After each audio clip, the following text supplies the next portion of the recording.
hadis yang datang dari Abu Hurairah radhiyallahu anhu bahwa beliau berkata, Rasulullah sallallahu alaihi wasallam pernah ditanyai, su'ila Rasulullah sallallahu alaihi wasallam an aktsari ma yudkhilun nas al jannah. Jadi Rasulullah sallallahu alaihi wasallam pernah ditanyai tentang siapa sih penduduk surga yang paling banyak. An aktsari ma yudkhilun nas al jannah. Jadi ada seorang sahabat yang datang menjumpai Rasulullah dan bertanya, "Ya Rasulullah, siapa sih yang memasuki surga yang paling banyak nantinya? Siapa sih mereka itu?" Maka Nabi menjawab, "Taqwallahi wa husnul khuluq." Taqwallahi wa husnul khuluq. Yang membuat nantinya Allah memasukkan hamba-hambanya banyak ke dalam surga, yaitu disebabkan dia adalah orang-orang yang memiliki kepribadian yang bertakwa kepada Allah dan juga memiliki akhlak yang bagus. Taqwallah wa husnul khuluq. Wa su'ila an aktsari ma yudkhilun nas an-nar. Kemudian Rasulullah ditanyai juga oleh sahabat yang sama, "Ya Rasulullah, siapa sih yang menjadi penghuni neraka yang paling banyak? Apa yang menjadi penyebabnya?" Maka Nabi pun menjawab, yang menjadi penyebab orang-orang banyak masuk neraka adalah al-famu wal farju. Al-famu wal farju.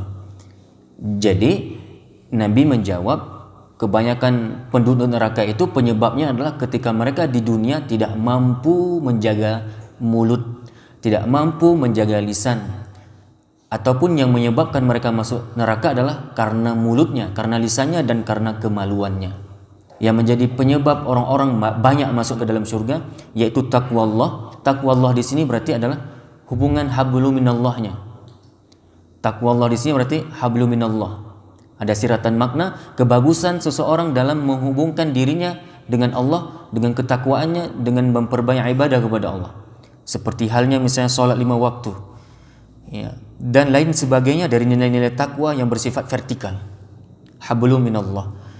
Kenapa bisa dibahasakan seperti itu? Karena Rasulullah juga menyebutkan persoalan yang kedua, yaitu orang-orang yang memiliki husnul khuluq. Dari kalimat husnul khuluq, maka di sini bisa kita dapati makna hablu minan nas.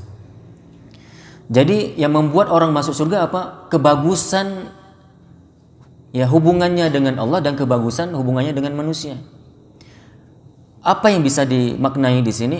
Ketika ada pribadi muslim yang cacat, salah satu di antara keduanya, ataupun bahkan kedua-duanya cacat, memiliki kepribadian yang cacat, takwa enggak, akhlak pun enggak bagus, maka sangat mustahil orang ini akan ditempatkan ke dalam surga. Karena modal utama, dan ini modal yang sangat asas, modal yang sangat mendasar untuk setiap muslim bisa memasuki surga ya Allah Subhanahu wa taala adalah ketika dia konsisten, istiqomah di atas jalan takwanya sampai mati. Kemudian dia juga memiliki kepribadian yang berakhlak yang mulia. Ya ini. Jadi tidak hanya dengan Allah saja dia baik, tapi dengan manusia juga dia baik. Ataupun sebaliknya, tidak hanya dengan manusia dia baik, dengan Allah tidak baik, nggak mungkin. Maka muslim yang benar adalah muslim yang kedua-duanya baik. Dia sholat, ya, dia berinfak juga, dia sholat, dia silaturahmi, ya, dia haji, dia juga bersedekah, dia menjenguk orang sakit, ya, dia membantu orang-orang lemah, dia membantu fakir miskin, ya, dia puasa, juga dia berkorban misalnya, karena ada dua-dua nilai kebaikan yang dia miliki. Dari itu kalau kita lihat dalam Al-Quran, setelah Allah biasanya menyuruh kita menegakkan sholat, setelah itu ada perintah apa? Untuk menunaikan zakat. Aqimis sholat wa atiz zakah. Ya, jadi tunaikanlah sholat dan keluarkanlah zakat. Di sini juga hablum minallah dan hablum minan nas. Sering sekali Allah mengawinkan dua ibadah ini. Selalu dan sangat sering bahkan kita dapati dalam Al-Quran, ya, Allah mengawinkan dua aspek kesolehan ini.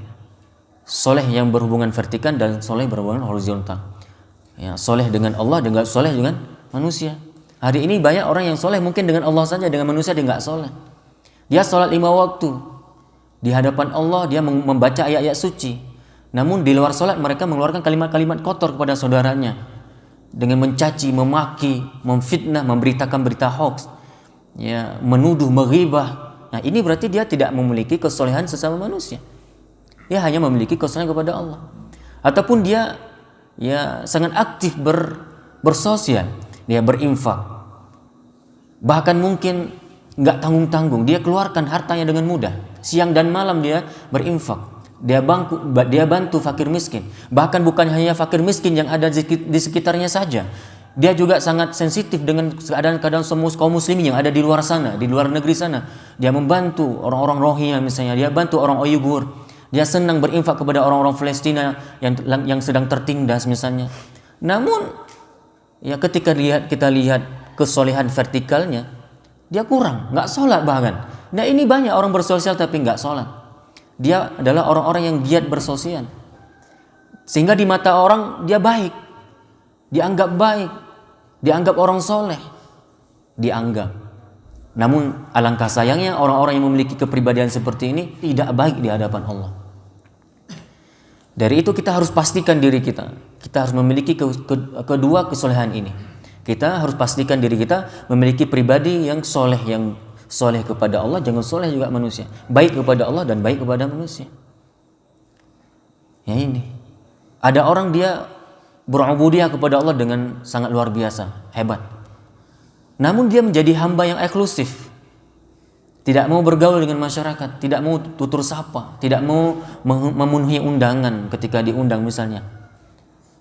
Dianggap ini hal yang biasa, nggak perlu bahkan dianggapnya. Ya ini keliru kaum muslimin. Maka ketika kita kembali kepada Al-Quran dan Sunnah, maka Islam menuntut kita sebagai pemeluknya untuk memiliki dua kesolehan ini. Dari itu Rasulullah menyampaikan ketika menjawab pertanyaan seorang sahabat, apa yang menyebabkan banyak orang nanti masuk surga? Penyebabnya kata Rasulullah takwa Allah, berarti vertikal hubungannya kepada Allah baik, wa husnul khuluq, dan bagus akhlaknya. Dengan orang tua dia baik, dengan tetangga dia baik, dengan saudaranya dia baik, ya. Dan yang perlu juga kita perhatikan apa? Ternyata Rasulullah juga memberi kabar kepada kita yang menyebabkan kebanyakan orang nanti masuk neraka. Ini harus ada rasa khawatir kepada kita. Kita ketika mendengar hadis seperti ini harus ada rasa risau. Kita berlindung kepada Allah dari dua hal ini yang membawa malapetaka kepada diri kita nantinya. Na'udzubillah. Di mana Rasulullah memberi jawaban yang banyak nanti yang menyebabkan banyak orang masuk neraka adalah gara-gara mulut. Apa maksud gara-gara mulut? Tidak pandai menjaga lisan. Dia tidak menjaga lisannya. Dia mengeluarkan kalimat-kalimat kufur. Dia mengeluarkan kalimat-kalimat yang mengandung kesyirikan. Dia mengeluarkan kalimat-kalimat yang mengandung ghibah, pembicaraan yang mengandung dusta. Dan sebarkan tadi berita-berita yang tidak benar tentang saudaranya misalnya. Dia dengan mudah, dengan ringan mencaci maki sesama muslim, menghujat satu sama yang lain, mengeluarkan kalimat dan bahkan lebih daripada kepada orang tuanya. Kan mainnya lisan. Ghibah lisan. Manusia-manusia yang kanibal, manusia-manusia si pemakan manusia. Bahkan yang dimakan adalah bangkai dari mayat manusia itu sendiri.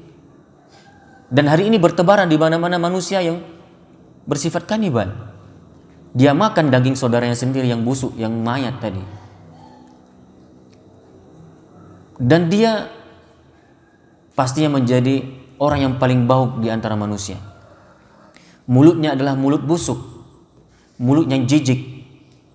Apa penyebabnya? Ya, makan bangkai setiap hari. Makanya ketika seseorang tidak mampu menjaga lisannya, akan sangat banyak nanti Allah masukkan ke neraka gara-gara lisannya itu sendiri. Dan yang kedua, gara-gara kemaluan. Apa maksudnya gara-gara kemaluan? Gara-gara perzinaan. Berzina. Dan hari ini menjadi sebuah fenomena yang memang seperti tidak bisa terbendung lagi. Kalau kita lihat memang kepada hakikatnya, ini bahagian pada tanda-tanda qiyamah. Ini bahagian pada tanda-tanda akhir zaman ataupun zaman mau berakhir. Di mana Rasulullah pernah menyebutkan dalam hadis yang sahih, Di antara fenomena yang akan terjadi sebelum kiamat besar itu datang, banyak sekali bertebaran orang-orang yang berzina. Berzina itu dilakukan secara terang-terangan dengan bermacam-macam motif perzinaan, baik zina kecil ataupun zina besar, dipertontonkan bahkan di hadapan khalayak tanpa ada rasa malu. Na'udzubillah, kita berlindung kepada Allah, kita dan keturunan-keturunan kita terlindungi dari perzinaan. Karena apa?